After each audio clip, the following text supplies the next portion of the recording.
Hi గారు, welcome to our channel. ప్రస్తుతం మనతో పాటు భరద్వాజ్ గారు సీనియర్ జర్నలిస్ట్ ఉన్నారు. వారితో ఒకసారి మాట్లాడదాం. సార్ నమస్కారం. సార్ నమస్తే. సార్, పుష్ప 2 మూవీ రిలీజ్ కి అయితే దగ్గర పడుతుంది. అయితే ఈ సినిమా గురించిన చర్చ కూడా ఒక రేంజ్ లో జరుగుతుంది. కొన్ని పాజిటివ్ అంశాలు ఉన్నాయి, కొన్ని నెగిటివ్ అంశాలు కూడా ఉన్నాయి సార్. అయితే ఈ సినిమాకి సంబంధించి మొన్న ఒక ఆడియో వైరల్ అవుతుంది సార్. ఈ సినిమాని లీక్ చేయాలి, ఏ విధంగా లీక్ చేయాలి అన్నట్టుగా ఆడియో అయితే ఉంది. అది దాన్ని మెగా ఫ్యాన్సే కుట్ర పన్నుతున్నారు, పుష్ప 2 మూవీని లీక్ చేసే ప్రయత్నం చేస్తున్నారని చెప్పేసి అల్లు అర్జున్ గారి అభిమానులు అనుమానిస్తున్నారు. సో ఒక ట్విట్టర్ వారైతే వీళ్ళ మధ్య జరిగిందని చెప్పుకోవచ్చు సార్. ఆ ఆడియోలో మరి ఏముంది స్పష్టంగా? మరి నిజంగా మెగా ఫ్యాన్సే ఆ సినిమాని లీక్ చేయడానికి ప్రయత్నాలు జరుగుతున్నాయా? మీరు ఏం చెప్తారు సార్ ఇష్యూ పైన? ఆడియో విన్నారా మీరు? ఆడియో విన్నాను సార్. విన్నారా? ఉమ్, విన్నారా సీరియస్ గా? అవును సార్. ఏముంది దానిలో? అంటే పుష్ప 2 మూవీ విపిఎన్ ద్వారా ఆ, ఎలా లీక్ చేయాలన్నట్టుగా జరుగుతుంది సార్ ఆడియో. అంటే పుష్ప మూవీని రికార్డ్ చేసి మార్కెట్ లో పెట్టేయాలి, అవును. అంటే థియేటర్ కి జనాలు వెళ్లకుండా అడ్డుకోవాలి ఉమ్, అనేది ఉద్దేశం అనుకుంటే ఉమ్, ఇంత కష్టపడక్కర్లేదు. ఓకే. సినిమా రిలీజ్ అయ్యి నైట్ షో పడిన మరుక్షణం 1 అవర్ లో ఉమ్, అది అనేక సామాజిక అంటే అనేక వెబ్సైట్లలో అది అవైలబుల్ గా వచ్చేస్తోంది. ఓకే. ఏ సినిమా అయినా మీరు ఇలా చేయటం తప్పు కదా అంటే, ఇప్పుడు ఐబొమ్మ వాళ్ళు ఆ మధ్య మీరు కంట్రోల్ చేసుకోండి, మీరు ఏం చేస్తారో చేసుకోండి, మేము చేసేది మేము చేస్తాం అన్నట్టుగా మాట్లాడారు. కాబట్టి వీళ్ళు ఏదో లీక్ చేస్తే అదేదో సినిమా బ్యాడ్ అయిపోతుంది అనేది భ్రమ.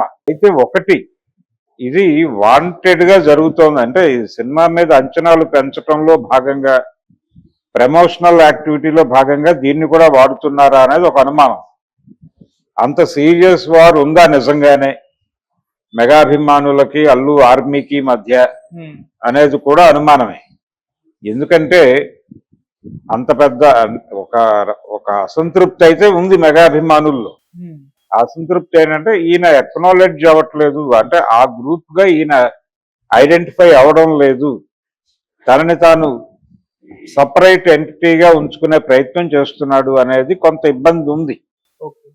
అంటే అతనితో ఎలా వ్యవహరించాలి అనే దగ్గర, అల్లు అర్జున్ అభిమానులతో ఎలా వ్యవహరించాలి అనే దగ్గర కూడా ఒక సందిగ్ధం ఉంది మెగా అభిమానుల్లో.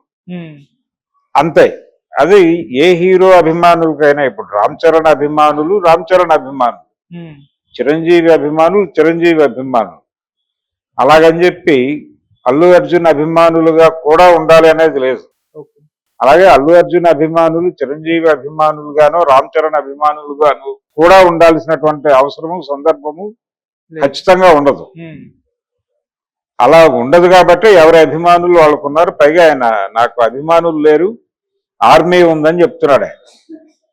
రెండోది, అభిమానుల కోసమే నేను నటుడిగా మారాను అని చెప్పాడు ఆయన ఒక ఈవెంట్ లో. ఉమ్, అంటే ఎవరి అభిమానుల్ని చూసి మనకు కూడా ఇలాంటి అభిమానులు ఉండాలి అని నటనా రంగం ఎంచుకున్నాడు ఆయన అంటే చిరంజీవి గారి అభిమానులే కావచ్చు. అది అంతవరకే. అలా హీరో కావాలి అనే కోరిక ఆయనకి రైజ్ అవటానికి కారణం చిరంజీవి గారికి ఉన్నటువంటి అభిమాన వెల్లువ, ఇవన్నీ చూస్తూ పెరిగినటువంటి బాల్యం కాబట్టి అందులో నుంచి ఆ రకమైన కోరిక అతనికి పుట్టే అవకాశం ఉంది, పుట్టుండొచ్చు కూడా. ఓకే. అంతవరకే. ఒక్కసారి ఆ ఫీల్డ్ లోకి ఎంటర్ అయిన తర్వాత చిరంజీవితో కూడా పోటీయే ఉంటుంది అల్లు అర్జున్, అందులో భాగమే ఇవన్నీ. ఓకే. అయితే ఒకవేళ నిజంగానే వాళ్ళు లీక్ చేయాలి అనుకుంటే, ఆ సినిమాని రికార్డ్ చేసి బయట పెట్టాలి అనుకుంటే, ఇంతకంటే క్వాలిటీ ప్రింట్సే అవైలబుల్ గా ఉంటున్నాయి. కొత్తగా దీని ద్వారా వాళ్ళు చేసేది ఏం లేదు. ఓకే. సినిమా గురించి బ్యాడ్ టాక్ స్ప్రెడ్ చేద్దామని ప్రయత్నం చేసినా సినిమాలో కంటెంట్ ఉంటే ఇవేవి వర్కౌట్ అవ్వవు. ఉమ్, ఇంకొక చర్చ ఏం జరుగుతోందంటే, ఈ సినిమా మీద విపరీతమైనటువంటి హైప్ క్రియేట్ అవుతోంది. ఒక పక్క ఇతర హీరోల అభిమానులు తమ తమ హీరోల మీద ప్రెజర్ తీసుకురావడానికి కూడా ఆలోచిస్తున్నారు. ఇప్పుడు దేవర సినిమాకి సంబంధించి ఇలాంటి హైప్ క్రియేట్ చేయాల, ఉమ్, చాలా మామూలుగా లో ప్రొఫైల్లోనే నడిచింది ఆ సినిమా ప్రమోషనల్ యాక్టివిటీ. అవును. అది వ్యూహాత్మకంగానే సినిమా మీద అంచనాలు లేకుండా థియేటర్లోకి వెళ్ళిన ప్రేక్షకుడు సర్ప్రైజ్ అవ్వాలి అనే వ్యూహంలో భాగంగా వాళ్ళు అలా వ్యవహరించి ఉండొచ్చు. కానీ ఇప్పుడు ఎలా చూస్తున్నారు అభిమానులు, ఇలా ఒక ఫీవర్ క్రియేట్ అవ్వలేదు, ఒక మానియా క్రియేట్ అవ్వలేదు. ఈ మానియా క్రియేట్ కాకపోవడం వలన అది 500 దగ్గర ఆగింది. ఇది కనుక క్రియేట్ అయి ఉంటే హిందీ బెల్ట్ లో కూడా 60 కాదు ఇంకొంచెం ఎక్కువే సంపాదించుకుని ఈ సినిమా డెఫినెట్ గా కనీసం 700 to 800 crores వెళ్ళి ఉండేది. ఇది 500 కోట్ల దగ్గర ఆగిపోవడానికి ఇదే కారణం అని చెప్పి నందమూరి తారక రామారావు గారి అభిమానులు, జూనియర్ ఎన్టీఆర్ గారి అభిమానులు ఆందోళన పడుతున్నారు అనేటువంటి వార్త కూడా ఇప్పుడు మార్కెట్లో ఉంది. అయితే ఇక్కడ చూడాల్సిన విషయం ఏంటంటే ఆ సినిమాకు సంబంధించి ఒక వ్యూహం అనుసరించారు వాళ్ళు దేవరకు సంబంధించి. అది ఓకే, అది వర్కౌట్ అయింది. అందుకని వాళ్ళని మెచ్చుకోవాలి వ్యూహకర్తలు. ఈ సినిమాని దాంతో పోల్చి కొంతమంది మాట్లాడుతూ వీళ్ళు చాలా హైప్ క్రియేట్ చేస్తున్నారు, సినిమా మీద విపరీతంగా అంచనాలు పెంచేస్తున్నారు. ఈ అంచనాలు పెంచడం వలన రేపు పొద్దున థియేటర్లోకి వెళ్ళిన ప్రేక్షకుడు డిసప్పాయింట్ అయితే, అంటే హై ఎక్స్పెక్టేషన్స్తో థియేటర్లోకి వెళ్ళి బయటకు వచ్చిన ప్రేక్షకుడికి అది మ్యాచ్ కాకపోతే మాట్లాడే భాష తేడాగా ఉంటుంది. ఆ తేడా భాష వినాల్సి వస్తుందేమో, అనవసరంగా హైప్ చేయకండి సినిమాని అని కూడా కొంతమంది జ్ఞానులు మాట్లాడుతున్నారు. ఓకే అనుకుందాం, నిజమే. కానీ వాంటెడ్ గానే జరుగుతోంది. ఇది రెండు అంశాలు ప్రధానంగా ఉంటాయి దీనిలో. ఒకటి, సినిమా మీద నిర్మాతలకి నిజంగానే ఆ స్థాయి నమ్మకాలు ఉన్నప్పుడు ఈ హైప్ మంచిదే అనే ఉద్దేశంతో వాళ్ళు చేస్తూ ఉండొచ్చు. ఈ మొత్తం కార్యక్రమం డిజైనింగ్ అంతా కూడా ప్రొడ్యూసర్లకి డైరెక్టర్కి తెలియకుండా జరుగుతోంది అనుకోవడం అమాయకత్వం. ఈవెన్ ఫ్యాన్ మూమెంట్ కూడా, ఈ మెగా అభిమానులు వర్సెస్ అల్లు ఫ్యాన్స్ అనే వివాదం కూడా ఈ టైంలో కొంచెం ప్యారలల్ ట్రాక్ లో నడపడం కూడా సినిమా ప్రమోషనల్ ప్రోగ్రామ్ లో భాగమే కావచ్చు కూడా. సో ఈ యాంగిల్లో చూస్తే ఈ హైప్ చేయటం వెనకాల సినిమా మీద వాళ్ళకి విపరీతమైన నమ్మకంతో అయినా చేయాలి. లేదు, అసలు ఏమాత్రము నమ్మకం లేదు. ఏది దేవర స్థాయిలో లో ప్రొఫైల్ మెయింటైన్ చేస్తే సినిమా హైప్ అవుతుందేమో, రిలీజ్ తర్వాత మౌత్ టాక్ తో రైజ్ అవని సినిమాని అని వ్యూహాత్మకంగా వ్యవహరించే పరిస్థితి కూడా, అంటే ఆ స్థాయి కూడా లేకుండా సినిమా ఉండుంటే ఒక బీభత్సమైన వేవ్ క్రియేట్ చేసి, ఓపెనింగ్స్ సునామీ క్రియేట్ చేసి సీన్ లో నుంచి తప్పుకోవడం, బయర్స్ ని నష్టాల్లో నుంచి బయటేయటం అనే వ్యూహం మేరకైనా సరే ఈ హైప్ పెంచే ప్రయత్నాలు జరగచ్చు. రెండోది, విపరీతమైన నమ్మకంతో కూడా చేయొచ్చు.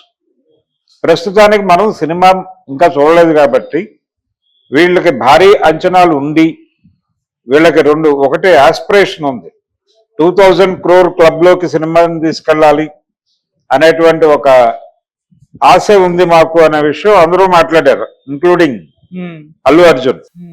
పాట్నా ఈవెంట్ ఒక రకంగా ఈ ఫీవర్ క్రియేట్ చేయడానికి పునాది. ఆ పాట్నా ఈవెంట్ లో డాస్ మీద ప్రతి ఒక్కరూ కూడా బిగ్గెస్ట్ ఫిల్మ్ ఆఫ్ ఇండియా అన్న లెవెల్లో మాట్లాడారు. సో ఈ హైప్ పెంచడం వ్యూహాత్మకమే అనుకుందాం.